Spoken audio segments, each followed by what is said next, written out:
ഇന്ന് ഞാൻ നല്ല ഈസി ആയിട്ട് ചെയ്തെടുക്കാൻ പറ്റിയ നല്ല അടിപൊളി പലഹാരത്തിൻ്റെ റെസിപ്പിയാണ് കേട്ടോ കാണിക്കുന്നത്. എനിക്ക് എന്തായാലും ഇഷ്ടമാവും. അപ്പോൾ അതിന് വേണ്ടിയിട്ട് നല്ല നെയ്യ് ചേർത്ത് കൊടുത്തിട്ടുണ്ട്. അതിലേക്ക് കുറച്ച് വെളിച്ചെണ്ണയും കൂടി ചേർത്ത് കൊടുക്കാം. വെളിച്ചെണ്ണ ഒന്ന് ചൂടായി വന്നാൽ നമുക്കിതിലേക്ക് വലിയ ഉള്ളി ചേർത്ത് കൊടുക്കാം. ഒരു വലിയ ഉള്ളി കട്ടാക്കിയതാണ് ചേർത്ത് കൊടുക്കുന്നത്. അപ്പോൾ അതൊന്ന് നല്ലോണം ഒന്ന് മൂത്ത് വന്നോട്ടെ. ഇപ്പോൾ ഗസ്റ്റൊക്കെ വരുന്ന സമയത്തും അതുപോലെ തന്നെ നമ്മൾ സൽക്കാരങ്ങളിലൊക്കെ ചെയ്ത് കൊടുക്കാൻ പറ്റിയ നല്ല അടിപൊളി റെസിപ്പിയാണ് കേട്ടോ. എല്ലാവരും ഒന്ന് ചെയ്ത് നോക്ക്. പിന്നെ നമ്മളെ വീഡിയോ കാണുന്നവർ വീഡിയോക്ക് മറന്നു പോകേണ്ട ഒരു ലൈക്ക് തരണം കേട്ടോ. എന്തെങ്കിലും ഒരു കമൻറ്റ് ഇടണേ, ഒരു ഹാർട്ടോ ഒരു സ്മൈലോ എന്തെങ്കിലും ഒരു കമൻറ്റ് ഇട്ടോ കേട്ടോ, ഇമോജി ആയിട്ട്. നിങ്ങൾ ഈ വീഡിയോ ഫേസ്ബുക്കിലാണ് കാണുന്നതെന്ന് വെച്ചാലേ ഒന്ന് ഫോളോ ചെയ്യാൻ മറന്നു പോകരുത് കേട്ടോ പേജ്. ഇത് അത്യാവശ്യം നല്ലോണം തന്നെ മൂത്ത് വന്നോട്ടെ. അധികം കരിഞ്ഞു പോകാണ്ട് ശ്രദ്ധിക്കണം കേട്ടോ. അത് കുറച്ച് നമ്മളിപ്പം ബിരിയാണിക്കൊക്കെ ആക്കുന്നില്ലേ അതുപോലെ ആക്കിയെടുക്കണം. ഇനി ഇതിലേക്ക് ഞാൻ കിസ്മിസാണ് ചേർത്ത് കൊടുക്കുന്നത്. അത് ഇതിലേക്ക് ഇട്ട് കൊടുത്തിട്ട് ഒന്നും കൂടി ഇളക്കി കൊടുക്കുക. പിന്നെ ഇതിലേക്ക് നമുക്ക് അണ്ടിപ്പരിപ്പ് ചേർത്ത് കൊടുക്കാം. അതും കുറേശ്ശെ ഇട്ട് കൊടുത്താൽ മതി കേട്ടോ രണ്ടും.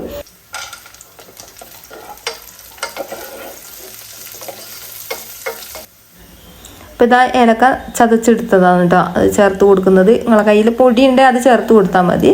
അപ്പോൾ ഇതാ മുഴുവനായിട്ടൊന്ന് മൂത്ത് വന്നിട്ടുണ്ട്. ഇനി ഇതിലേക്ക് നമുക്ക് കരിഞ്ജീരകം ചേർത്ത് കൊടുക്കണം. 1 ടീസ്പൂൺ അളവിൽ കരിഞ്ജീരകമാണ് ചേർത്ത് കൊടുക്കേണ്ടത്. കരിഞ്ജീരകവും ഇട്ട് കൊടുത്തിട്ട് ഒന്നും കൂടി വഴറ്റി കൊടുക്കാം. എന്നിട്ട് നമുക്ക് ഫ്ലെയിം ഓഫ് ആക്കാം കേട്ടോ. കുറേ നേരം ഇങ്ങനെ വെച്ച് കരിഞ്ഞു പോകും. ഇനി ഇതിലേക്ക് നമുക്ക് ചേർത്ത് കൊടുക്കേണ്ടത് തേങ്ങാപ്പാലാണ്. തേങ്ങാപ്പാലും കൂടി ചേർത്ത് കൊടുത്ത് ഇളക്കി കൊടുക്കുക. നല്ല കട്ടിയുള്ള പാലാണ് കേട്ടോ. ഒരു തേങ്ങൻ്റെ പാലാണ് എടുത്തത്. അപ്പോൾ അത്യാവശ്യം നല്ലോണം കട്ടിക്ക് തന്നെ പാലെടുക്കുക. അപ്പോൾ ഇതിലേക്ക് ഒഴിച്ച് കൊടുത്തിട്ടുണ്ട്. ഇതിപ്പോൾ ഒരു 3 കപ്പ് ഉണ്ടാവും കേട്ടോ. ഒരു 3 കപ്പ് പാല് ഇതിലേക്ക് ഒഴിച്ച് കൊടുത്തിട്ടുണ്ട്. ഇനി ഇതിലേക്ക് മധുരത്തിന് ആവശ്യമായിട്ടുള്ള പഞ്ചസാര ചേർത്ത് കൊടുക്കാം. നിങ്ങൾക്ക് എത്ര മധുരം വേണോ അത്രയും മധുരം ചേർത്ത് കൊടുക്കാം. പിന്നെ ഇതിന് മുന്നിട്ട് നിൽക്കണം കേട്ടോ മധുരം. തേങ്ങാപ്പാലിൻ്റെ അകത്ത് ഇതിലേക്ക് നമ്മൾ വേറെയും സാധനങ്ങളൊക്കെ ചേർത്ത് കൊടുക്കുന്നതാണ്. അതിലേക്കും കൂടി പിടിച്ച് കിട്ടാൻ വേണ്ടിയിട്ട് കുറച്ചധികം തന്നെ പഞ്ചസാര ചേർത്ത് കൊടുക്കാം. ഇതിലേക്ക് 10 മുട്ട പൊട്ടിച്ചൊഴിച്ച് കൊടുക്കാം. മുട്ട പൊട്ടിച്ചൊഴിച്ച് കൊടുക്കുന്നതിനനുസരിച്ച് നമുക്കിതിൻ്റെ കുഞ്ഞി പൊട്ടിച്ചിടണം കേട്ടോ. കുഞ്ഞി എന്നിട്ട് ഇതിൻ്റെ അകത്തേക്കൊന്ന് ഇളക്കി യോജിപ്പിച്ച് കൊടുക്കാം. ഓരോ മുട്ടയും ചെയ്യുന്ന സമയത്ത് ഇതേപോലെ ചെയ്തെടുക്കാം. ഇപ്പോൾ 10 മുട്ടയാണ് ഞാൻ ഇതിൽ ചേർത്ത് കൊടുത്തത്. അപ്പം മുട്ടയിലേക്കും കൂടി കണക്കാക്കിയിട്ടാണ് നമ്മൾ പഞ്ചസാര ചേർത്ത് കൊടുത്തത്. പിന്നെ ഇതിലേക്ക് ഒരു നുള്ളുപ്പും കൂടി ചേർത്ത് കൊടുക്കണം കേട്ടോ. മധുരം ഒന്ന് കറക്റ്റായിട്ട് കിട്ടാൻ വേണ്ടിയിട്ടാണ്. അപ്പോൾ ഇത് നല്ലോണം ഇളക്കി കൊടുക്കാം.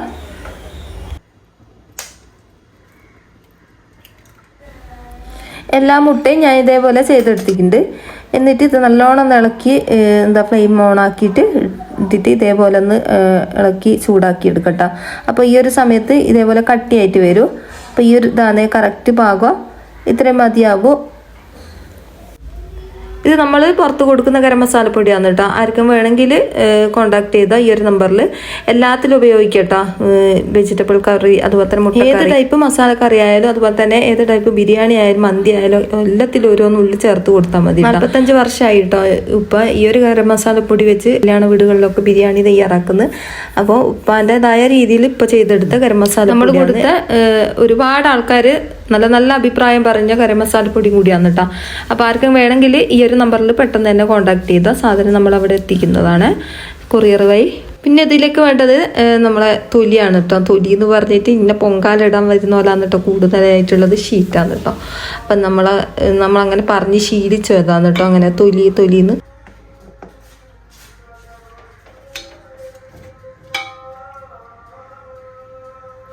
ഇപ്പോൾ ഇത് പരത്തുന്ന വീഡിയോ ഞാൻ ഇതിൻ്റെ മുമ്പ് പോസ്റ്റ് ചെയ്തിട്ടുണ്ട്. അട്ടിയിട്ടാണ് കേട്ടോ നമ്മൾ പരത്തിയെടുത്തത്. എന്നിട്ട് നല്ല നൈസാക്കിയിട്ട് തന്നെ പരത്തിയെടുക്കണം കേട്ടോ. എന്നിട്ട് ഇതേപോലെ ഉരുളിയിലേക്ക് വെച്ച് കൊടുത്തിട്ട് ഉരുളിൻ്റെ അടിയിൽ ലേശം എണ്ണ നെയ്യോ എന്തെങ്കിലും ആക്കി കൊടുക്കണം കേട്ടോ. അതിന് ശേഷം ഓരോ ഷീറ്റ് ഇതേപോലെ വെച്ച് കൊടുത്തിട്ട് കുറേശ്ശെ നമ്മൾ ഉണ്ടാക്കി വെച്ച സീറ ഇതേപോലെ വെച്ച് കൊടുത്താൽ മതി കേട്ടോ. നല്ല എളുപ്പമാണ് ചെയ്തെടുക്കാൻ വേണ്ടിയിട്ട്. ആ ഒരു ഷീറ്റ് പരത്തുന്ന നേരം മാത്രമേ ഉള്ളൂ കേട്ടോ. അത് കുറച്ചൊരു ബുദ്ധിമുട്ടായിട്ട് പെട്ടെന്ന് തന്നെ കഴിയും. പിന്നെ ഞാൻ ഇത് അട്ടിയിട്ട് പരത്തുന്ന വീഡിയോ മുഴുവനായിട്ട് ഞാൻ ഇട്ടിട്ടുണ്ട്. അതുകൊണ്ടാണ് ഞാൻ പിന്നെ അത് കാണിക്കാൻ ഉണ്ടായിപ്പോയത് കേട്ടോ. ഞാൻ നിങ്ങൾക്ക് ഇടണമെങ്കിൽ ഞാൻ രണ്ടാമതുമാണെങ്കിൽ ഒന്നും കൂടി പോസ്റ്റ് ചെയ്യുക. അപ്പോൾ ഇതാ ഓരോ ലെയർ വെച്ചതിന് ശേഷം നമുക്ക് ഇതേപോലെ സീറ മുഴുവനായിട്ട് ഒഴിച്ച് കൊടുക്കാം. അപ്പോൾ 2 സ്പൂണാണ് കേട്ടോ ഞാൻ ഒഴിച്ച് കൊടുത്തത്. എന്നിട്ട് അട്ടിയായിട്ട് ഇങ്ങനെ ഇതേപോലെ വെച്ച് കൊടുത്തതാണ് കേട്ടോ. എന്നിട്ട് ഞാൻ ഇത് ഓവനിൽ വെച്ചിട്ടാണ് ബേക്ക് ചെയ്തെടുത്തത്. നിങ്ങൾക്ക് വേണമെങ്കിൽ ഇതിൻ്റെ മുകളിൽ തീ ഇട്ട് കൊടുത്തിട്ട് അങ്ങനെയും ചെയ്യുക. അല്ലെങ്കിൽ നോൺ സ്റ്റിക്കിൻ്റെ പാനിൽ ഇതേപോലെ ആക്കി വെച്ചിട്ട് എന്താ നമ്മൾ ഗ്യാസിൻ്റെ മുകളിൽ വെച്ച് കൊടുത്താൽ മതി കേട്ടോ. അപ്പോൾ ഇത് ഓവൻ്റെ അകത്ത് വെച്ചിട്ട് നമ്മളിത് ചെയ്തെടുത്താൽ എന്നിട്ട് നല്ല അടിപൊളിയായിട്ട് തന്നെ വന്നിട്ടുണ്ട്. കഴിഞ്ഞ വീഡിയോയിൽ ഞാൻ ഇത് കട്ട് ചെയ്തിട്ട് കാണിച്ചു കൊടുത്തിട്ടില്ല അതിന് കേട്ടോ. അപ്പോൾ അതിന് പറഞ്ഞ് ഉള്ള വെന്തിക്കുണ്ടാവില്ല, നന്നായിട്ടുണ്ടാവില്ല. അപ്പോൾ ഇത് ഞാൻ ചൂടോടൊക്കെ മുറിച്ചത് കൊണ്ട് തന്നെ കുറച്ചൊന്ന് അങ്ങോട്ടും ഇങ്ങോട്ടും ആയിപ്പോയിട്ടുണ്ട് കേട്ടോ അതിൻ്റെ ലെയർ. അപ്പോൾ ചൂടോടൊക്കെ ആരും കട്ട് ചെയ്തരുത് കേട്ടോ. നല്ലോണം തണുത്തതിന് ശേഷം കട്ട് ചെയ്യാൻ ശ്രദ്ധിക്കുക. നല്ല ടേസ്റ്റാണ് കേട്ടോ. ഇതിങ്ങനെ കോരി കഴിക്കുന്ന ടൈപ്പിലാണ് ടേസ്റ്റ് ഉണ്ടാവുക കഴിക്കാൻ വേണ്ടിയിട്ട്. വേണ്ടെങ്കിൽ കുറച്ച് സീറ കുറച്ച് കളഞ്ഞാൽ മതി. ഇങ്ങനെ കോരി കഴിക്കുന്ന ടൈപ്പിൽ ഇഷ്ടമല്ലെങ്കിൽ സീറ കുറച്ച് കളഞ്ഞാൽ മതി കേട്ടോ. അപ്പോൾ ഇത്രയേ ഉള്ളൂ. നമ്മളെ ചട്ടിപ്പത്തിരി ഇവിടെ റെഡി ആയിട്ടുണ്ട്. നമ്മളെ കൊയിലാണ്ടി ചട്ടിപ്പത്തിരിയാണ്.